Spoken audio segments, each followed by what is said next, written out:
ગયા વંશિકા રેસીપીમાં. તો આજ બનાવશું આપણે ગુલાબજાંબુ. તો આપણે આ ગુલાબજાંબુનું પેકેટ લઈ લીધું છે. તો આપણે લોટ બનાવીશું.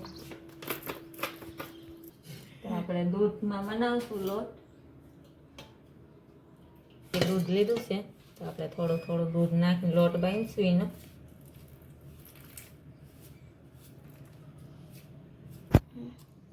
થોડું દૂધ નાખતા જ હું જોતા પૂરતું. તો આપણે આ પેકેટના ગુલાબજાંબુમાંથી 40 ગુલાબજાંબુ બને આપણાને. તો ગુલાબજાંબુ તો બધાને બહુ પસંદ હોય.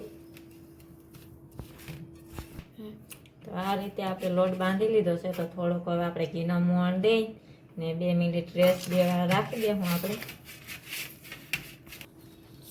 તો આપણે તેલ ગરમ કરવા મૂકી દીધું ને આપણે ચાયણી બનાવવા માટે છે ને આપણે પાણીની 1.5 લોટી નાખી દીધું છે. તો આપણે 500 ગ્રામ ખાંડ ને અડધો કિલો જેટલી ખાંડ નાખીશું. તો આપણે માપે ચાયણી બનાવીશું એટલે વધારે આપણે ફેંકી ના દેવી પડે. તો આપણે સ્વાદમાં તો આમાં નાખી દેવું એલચી. અને આપણે 1 તારવાળી ચાસણી બનાવવાની છે. ત્યાં આપણે એના બોલ બનાવી લેવાના છે. તો એમાં ક્રેચ ના હોવા જોઈએ, ફાટવા ના જોઈએ, એ રીતે આપણે બનાવવાના છે નાના. તો આપણું તેલ ગરમ થઈ ગયું છે. તો આપણે આમાં નાખી દઈએ બોલ. તો બહુ ફૂલ ગેસ રાખવાનો નથી, આપણે ધીમી આંચ પર જ પકાવવાના છે.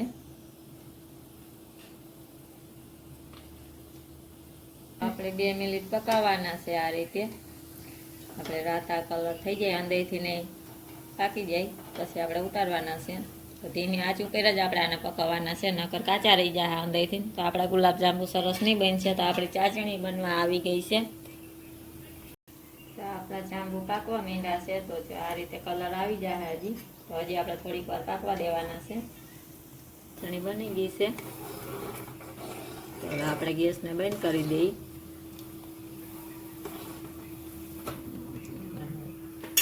આ રીતે જો આપણો જાંબુનો કલર આવી જવો જોઈએ. તો હવે આપણે આને કાઢી લેવું ફરીને. તો આ રીતે જ હજી આપણે બધા તારી લેવું, ફ્રાય કરી લેવું.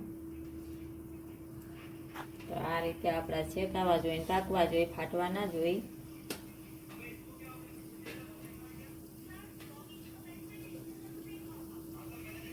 તો આપણે બનતા જઈએ એમ ચાસણીમાં નાખતા જાઉં. તો આપણે 5-6 કલાક ચાસણીમાં રાખવા દો. તમે જો જોઈ શકો આપણા ગુલાબજાંબુ કેટલા નાના બનાવ્યા હતા.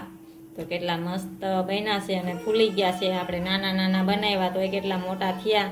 તો જોઈ શકો ચાસણીથી ભરેલા અને કેટલા સોફ્ટ અને ચાસણીવાળા રસીલા બન્યા છે.